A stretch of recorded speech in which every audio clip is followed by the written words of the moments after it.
언제나 우리를 사랑하시는 거룩하신 우리 아버지 하나님, 우리에게 영원한 생명과 소망 주시고 주님의 몸된 교회 안에서 복음의 마지막 주자로 저희를 불러주신 것 진정 감사드립니다. 이 세상에 아무런 소망도 아무런 즐거움도 없던 이 험악한 세상 속에서 저희들을 불러주시고 우둔하고 부족한 입술로 하나님을 찬양하며 이 입술로서 하나님의 귀한 생명의 복음을 전할 수 있도록 저희들을 변화시켜 주신 것 진정 감사드립니다. 우주 만물을 쳐다보고도 하나님의 능력을 알지 못했던 어리석은 저희들, 정말 우리들의 눈을 열어주시고 하나님의 귀한 자연 만물을 통해서 다시금 하나님을 발견할 수 있도록 우리들을 열어주심을 감사드립니다. 귀는 수많은 오염된 소리 속에서 하나님의 음성을 듣지 못했던 귀머거리요, 영적으로 소경이요 벙어리였던 저희들에게 눈과 귀와 입을 열어주시고 하나님의 음성을 듣게 하여 주시고 하나님의 귀한 복음을 전하게 하여 주시니 감사드립니다.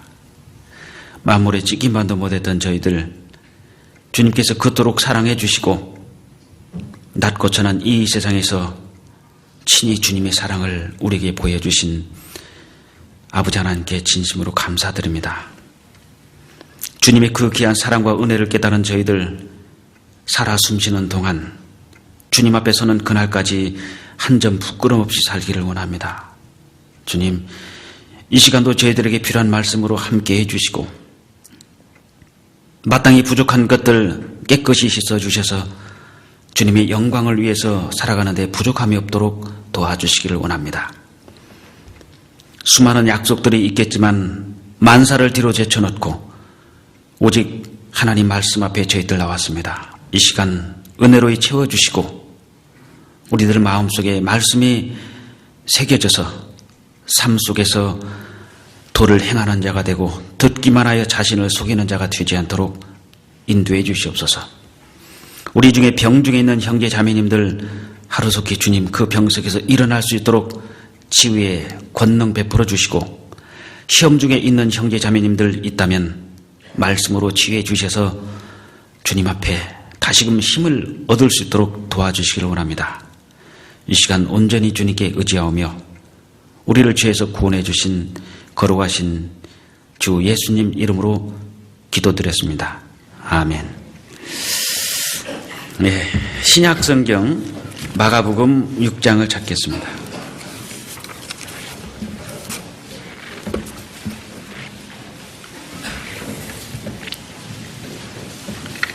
마가복음 6장 44절부터 52절까지입니다.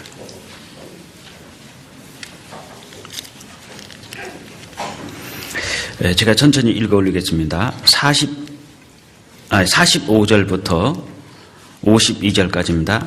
예수께서 즉시 제자들을 재촉하사 자기가 무리를 보내는 동안에 배 타고 앞서 건너편 벳세다로 가게 하시고 무리를 작별하신 후에 기도하러 산으로 가시다.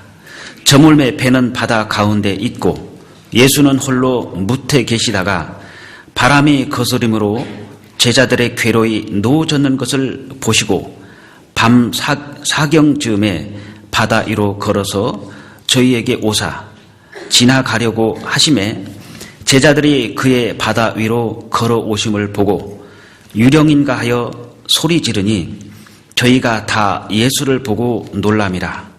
이에 예수께서 곧 더불어 말씀하여 가라사대 안심하라 내니 두려워 말라 하시고 배에 올라 저에게 가시니 바람이 그치는지라.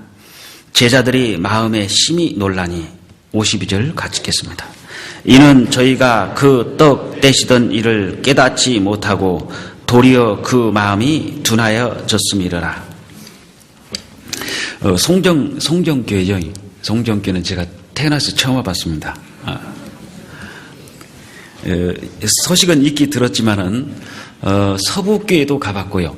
아직 남북교회도 설교는 못 가봤습니다.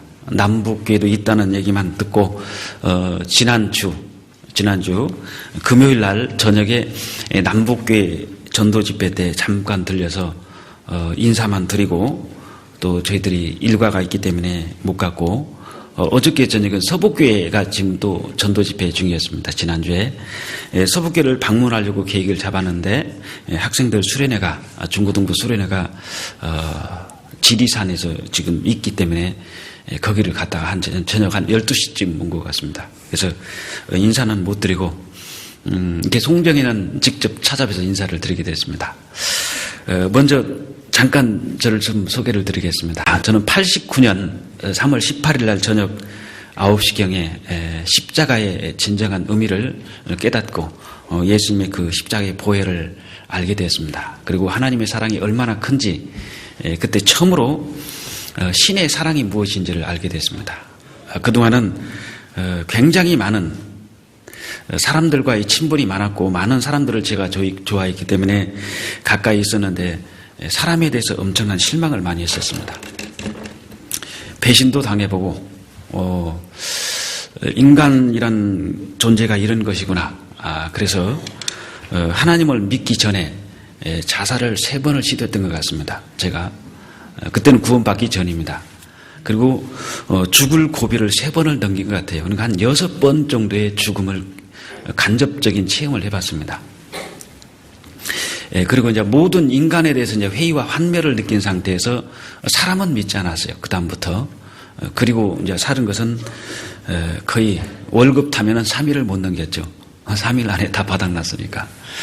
그렇게 살고 있었고, 기존에 불교를 한 28년 정도 불교를 다녔기 때문에 또 어머님은 제가 태어나기 전부터 이미 강신무라고 하실 겁니다. 강신무당은 신을 접해가지고 내림굿을 받아가도 된 무당을 강신무라고 그러고, 세습무당은 조상 대도로 물려받는 무당이 이제 세습무당이고, 그 학습무당은 철학관이라든지 이런 걸 차려가지고 배워가지고 꿈 해몽, 그 다음에 토정 미결, 이런 사람들이 이제 학습무당 이런 식으로 나눠지는데, 강신무 그리고 저희 어머니는 세습무 이제 2가지를 다 병행하고 있었기 때문에 하나님하고는 전혀 관계 없었습니다. 하나님을 믿으려면 주먹을 믿으라. 그런 식으로 비난하고 정반대로 살아왔었습니다. 그리고 불교에서도 얻은 것도 없고 깨달은 것도 없고 그냥 연례 행사로서 4월 초파일날 가서 연등 행사하고 그런 식으로 또 4월 초파일날 되면 또 저희 집에 어머니를 찾아오시는 분들이 한 수백 명이 찾아왔었습니다. 그런 모습만 보고 있다가 성경을 배우고 하나님을 믿는다는 것은 상상할 수 없는 다른 경의 세계로 들어가는 겁니다. 그래서 우리 집안에서 성경을 배우고 예수를 믿는 것은 이적 행위입니다.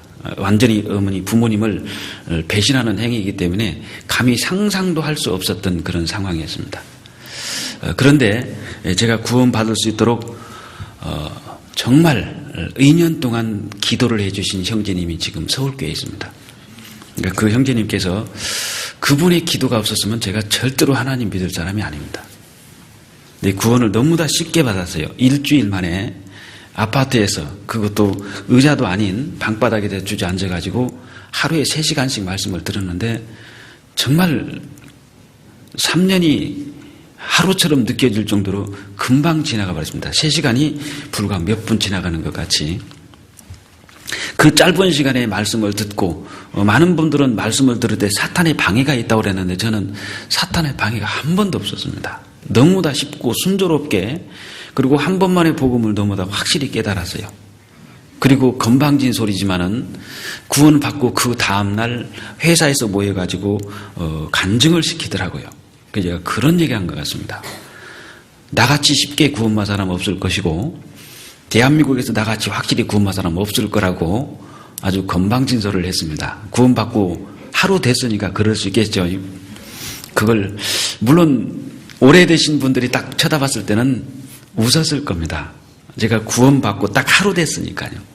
근데 구원을 받고 보니까 참 제가 어린 아이로서 그런 실수를 했구나라는 생각을 해봤습니다. 그렇게 얘기했더니 저를 인도하신 형제님께서 피식이 웃어요.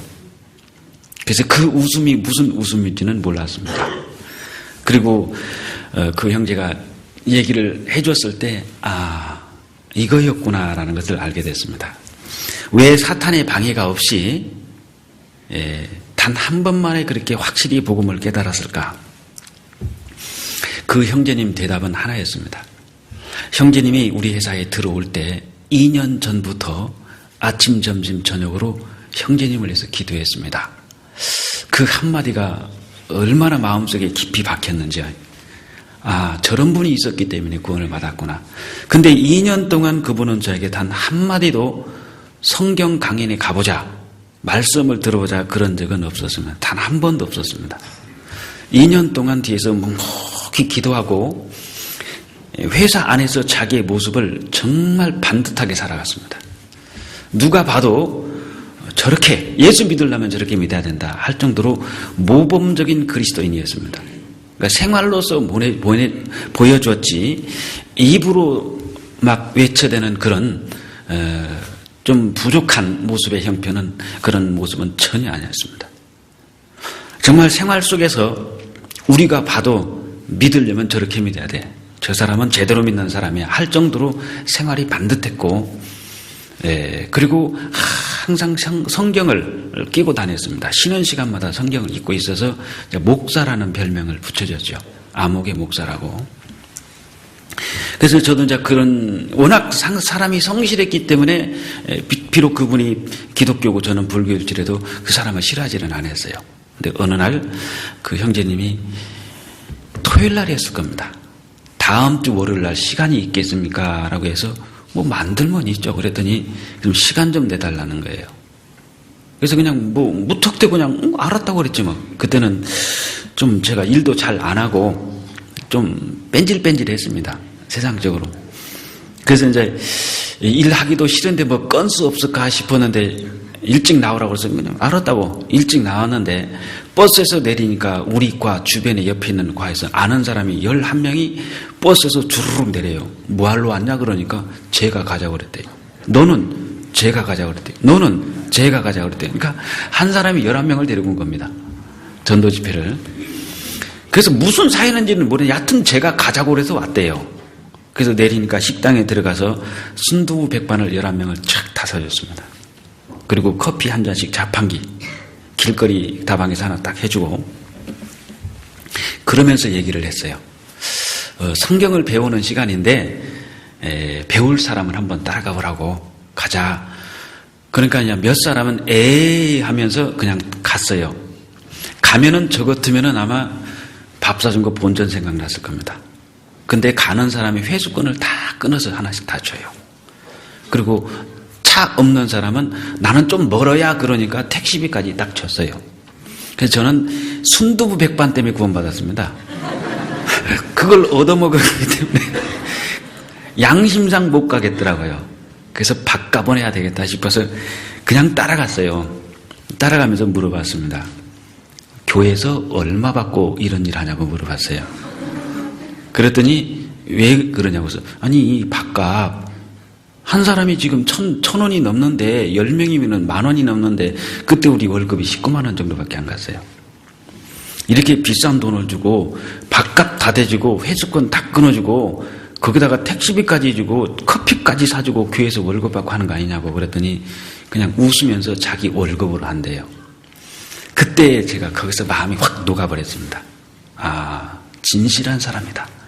그래, 믿으려면 이렇게 믿어야 돼. 자기 돈 가지고 해야지 교회에서나 돈 주고 그렇게 하는 그건 사기꾼이고 장사꾼 아니겠냐. 근데 그런 생각이 하니까 마음이 싹 녹아버렸어요. 그래, 이 사람 따라가서 잘못된 건 없을 것 같다.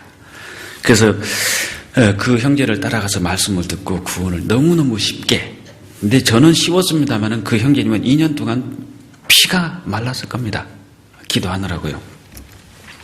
그래서 복음을 깨닫고 저는 복음을 깨달았는데요. 굉장히 허무했습니다. 예수님이 십자가에서 다 이뤄놓고 이사야 53장 그 5절 말씀에 그가 찔리면 우리의 허물을 인하며 그 말씀을 다 듣고 됐다. 네, 제가 이렇게 없어졌네. 근데 굉장히 허무했어요. 뭔가 화끈한 것이 올 줄 알았는데 허무했어요.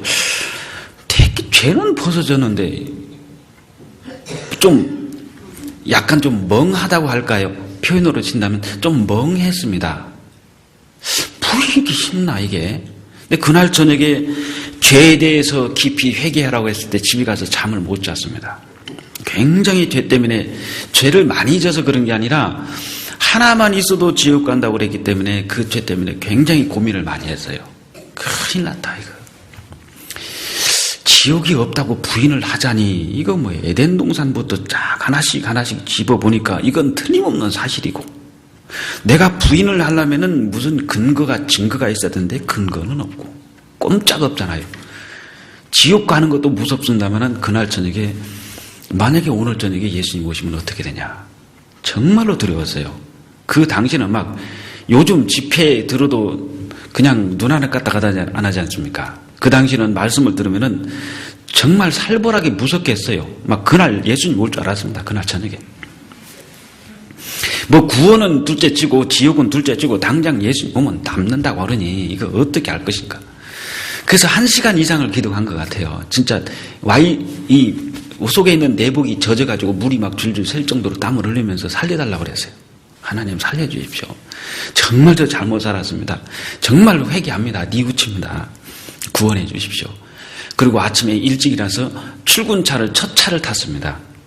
첫 차를 타고 회사를 갔는데 이제 그 청년이 온 거예요. 가자마자 자꾸 얘기했습니다. 구원이 뭐냐고. 나 어저께 잠을 못 잤는데 구원이 뭐냐고 그러니까 저녁에 들어요. 대답을 안 해줘요. 어렵냐 싶냐 무지 쉽대요. 그럼 지금 가르쳐 주라. 저녁에 들어요. 나 오늘 만약에 오늘 있다가 예수님 오시면은 나 남으면 어떻게 할 거냐 그러니까 어쩔 수 없잖아요. 아니 살살 약을 올리는데 진짜 막 미치겠더라고요. 10시 30분에서 40분 10분 동안 커피 먹는 시간이 있습니다. 잠깐 쉬는 시간이 있어요. 그 시간을 잽싸게 달려갔더니 사라진 겁니다. 그 사람 일하는 데서 없어졌어요. 이렇게 쉬는 시간이 되기 전에 미리 나가면 안 되거든요. 근데 저는 모든 것이 자동화 시스템이었기 때문에 자동 해놓고 그냥 스위치 누르면 지가 다 해버리고 저는 놀아요. 그래서 미리 갔는데 없어진 거예요. 어차 이거 휴거됐구나 이거. 깜짝 놀랐습니다. 진짜 휴거된 줄 알고요. 이거 큰일 났다 이거 갔다. 근데 답답한 거였는데 그래도 하면서 자판기 쪽으로 가니까 거기서 커피를 먹고 있더라고요. 그래서 나 진짜 오늘 못 버틸 것 같은데 좀 가르쳐달라고 그러니까 저녁에 들어요. 계속 저녁에만 들으라는 겁니다. 그럼 얼마나 쉽냐 그러니까 커피 한 잔을 딱 빼주면서 저한테 주면서 받으라는 거예요. 딱 받았어요. 그랬더니 이거보다 더 쉽대요. 커피 받는 것보다 더 쉽대. 그러면 가르쳐주라고 그랬어요. 지금 그랬더니 저녁에 들어요. 안 가르쳐주다니 지금 와서 보니까 왜 그런지 알겠어요. 그리고 저녁에 들었으면 좋은데 그날이 오전 근무였어요. 토요일 날. 오전 근무하고 집에 저는 안 갔습니다. 바로 집회 장소로 갔어요. 갔더니 휴거라는 테이프 있죠. 여자 막 도망다니는 테이프. 그걸 틀어놓고 자매님들입니다. 한 서너 명이 앉아있어가지고 저 혼자를 앉아놓고 양쪽에서 사이드에서 공격을 하는데요. 정말로 죽는 줄 알았습니다. 뭐 저 뛰는 사람 있죠. 저 사람이 아저씨예요. 막 남으면 저래요. 막 옆에서 얼마나 저를 갖다가 그렇게 고통을 줬는지 한숨만 쉬었어요. 제가 그 영화 끝날 때까지 한숨만 쉬었어요. 그랬더니 옆에서 인도한 형제님 그래 뭘 그렇게 한숨을 쉬어요. 당신 같으면 한숨 안 쉬겠냐고. 지금 나는 오장육부가 타 들어간다고. 그랬더니 저녁에 잘 들으면 된대요. 그래서 이제 귀가 아프도록 들은 게 뭐냐. 잘 들으라는 소리예요. 잘 들어라 잘 들어라. 그래서 진짜 한마디도 안 놓치려고 잘 들었어요. 근데 구약에 염소 잡고 양 잡고 소 잡을 때 이미 딱 감이 오더라고요. 필링이 오잖아요. 그럼 혹시 예수님 아니요? 아니나 다를까 복음을 딱 보니까 거기서 해결이 됐어요. 아 이거였구나. 그런데 기쁨보다는 허무했어요. 너무나 크게 기대를 했기 때문에. 그래서 나가면서 물어봐요. 구원 받았어요? 그래서 모르겠어요. 그랬어요. 근데 제가 구원 받은 거 그때 확실합니다. 완전히 죄에서 해방은 됐으니까 그 깨달은 게 구원이잖아요. 그때 성령이 오시고 모르겠어요. 그랬더니 구원 못 받았대요. 그랬더니 그 다음날 서울교를 데려가가지고 상담을 시키는데 홍정현 목사님입니다. 그땐 전도사님이었는데 꾸부정하니 오더니 뭐가 문제요? 그래요. 앉아가지고 성경 딱 들고 뭐가 문제예요? 뭐가 궁금해요? 궁금한 거 없습니다. 성경 사실로 믿어요? 예, 다 믿습니다. 그럼 뭐가 문제요? 나 어떻게 살아야 돼요? 그랬어요. 나 앞으로 어떻게 살아야 돼요? 그러니까 이 형제 잘 따라다니시고 교제에 잘 붙어있고 이 형제만 따라다니세요. 그러고 상담 끝. 5분도 안 걸렸어요. 그냥 무조건 교제만 붙어있고 이 형제만 따라다니래요. 그러더니 상담도 안 해주고 가더라고요. 그래서 이제 그때 배운 것은 단순했습니다. 형제만 따라다니자. 하여튼 뭐 모임 있으면 무조건 얘기해달라고. 그래서 1년 동안 교제를 거의 안 빠졌습니다. 뭐 다른 구역 모임이든 어디든 수원에 살고 있으면 평택까지, 천안까지, 송탄까지, 서울까지 다 돌아다녔어요. 모임만 있다면 막. 한 1년쯤 되니까 와, 막 너무 다 좋잖아요. 근데 똑같이 구원받은 형제님은 말씀을 잘 깨달아요. 읽으면서도 깨닫는 겁니다. 근데 질투 안 생깁니까? 그럴 때? 같은 날 구원받았는데 저 형제님은 성경 읽으면 잘 깨달아요. 근데 나는 못 깨달아. 그 형제가 진주 목사님이에요. 같은 날 구원받았거든요. 올 때마다 점심때 이 말씀을 깨달았다고 그러는데 얼마나 질투가 나는지요. 왜 나는 똑같이 구원받았는데 왜 나는 이러냐? 그래서 저를 인도한 형제님한테 성경책 좀 빌려달라고 그랬어요. 그랬더니 왜 그래? 하루만 빌려달라고 그랬어요. 집에 가서 저녁 내 그 형제님 줄 친 거 있잖아요. 저녁 내 그거 쳤어요. 그래서 형광펜 갖다 놓고 왜 누가 내 책 보면은 야 많이 깨달았다. 성경 많이 보네. 그거 좀 과시해 보려고 저녁 내 줄을 쳤던 것 같아요. 그래가지고 읽으면서 이제 그 줄친 부분을 주의 깊게 많이 읽었죠. 하여튼 그렇게 해도 하든 그렇게 막 못 깨닫는다고 그러니까는 그 형제님이 방법을 가르쳐 주겠다는 겁니다. 방법은 간단하다. 암송 수첩을 무조건 외우라는 거예요. 그래서 출퇴근하면서 무조건 암송만 했습니다. 그냥. 그랬더니 지금 전도인이 되고 보니까 암송 수첩에 나오는 거 가지고 전도 집회 다 하잖아요. 너무 1년 동안 그걸 막 근데 고난을 굉장히 많이 받았어요. 저는 개인적으로. 저만큼 많이 온 사람이 없을 겁니다. 아마 신앙생활 하면서. 어떻게 구원을 받았는데 왜 이렇게 안 풀리냐 이거예요. 굉장히 힘들었어요. 거의 눈물로 보냈습니다. 눈물로. 그 눈물로 보내면서 느낀 것이 있어요. 제가 성경 속에서 제일 좋아하는 말씀은 저는 요한복음 21장입니다. 내가 이 사람들보다 더 나를 사랑하느냐? 나를 더 사랑하냐 했을 때 베드로가 대답했죠. 주여, 내가 주를 사랑하는 줄 주께서 아시나이다. 그 말씀이 저는 제일 좋아요. 그 어려움 속에서, 엄청난 고난 속에서 주님을 떠나고 싶은 마음은 털끝만큼도 없었습니다. 정말 어떤 코너에다 넣어놓고 하나님께서 막 목을 팔로 밟는 것 같아요. 너무나 고통스럽고 숨이 턱턱 막히는데 왜 내가 구원받고 이렇게 살아야 되냐, 그런 원망보다는 그 속에서 양심의 질문을 해봤어요. 너 구원받고, 구원받기 전하고 구원받고 난 다음에 어때? 더 힘듭니다. 너 이래도 하나님 사랑할 수 있냐? 너 이래도 주님 사랑할 수 있어? 그런 질문을 개인적으로 해봤어요. 예, 제가 주를 사랑하는 줄 주께서 아시나이다. 그 대답이 너무나 정말 쉽게 나왔습니다. 아무리 어려움이 와도 그거에 대해서나 불평보다는 주님, 제가 주님 사랑하는 거 주께서 아시잖아요. 그것이 마음속에, 고난 속에서 점점 사랑이 깊어졌던 것 같아요. 우리는 잘못하면 고난받으면서 주님을 떠나려고 그러잖아요. 근데 저는 개인적으로 고난 속에서 너무나 주님에 대한 사랑이 뜨거워졌어요. 점점 더 사랑해지는 겁니다. 때리면 때릴수록 달리는 말에 채찍질하고 팽이는 때리면 때릴수록 더 잘 돌지 않습니까? 고난 속에서 저는 주님을 더 사랑했어요. 웬만하면 막 도망가고도 싶었고, 신앙을 포기하고도 싶었고, 그만두고도 싶었고, 막 쌀이 떨어져서 밥을 못 먹을 정도로 어려운 적도 있었고, 애는 계속 아프죠. 월급은 19만 원, 20만 원 받는데 애한테는 한 달에 30만 원 들어가니 살 수가 있겠습니까? 헌금해야 되죠. 부모님은 전도하려니까 생활비는 보내드려야 되죠. 돈은 20만 원, 30만 원밖에 안 되죠. 5만 원 가지고 한 달을 살고 막 그런 적이 수두룩했어요. 왜 이렇게 힘드냐 이거예요. 그 고난 속에서 주님을 떠나야 되겠다라는 말은, 진짜 그런 마음은 정말 안 들어가더라고요.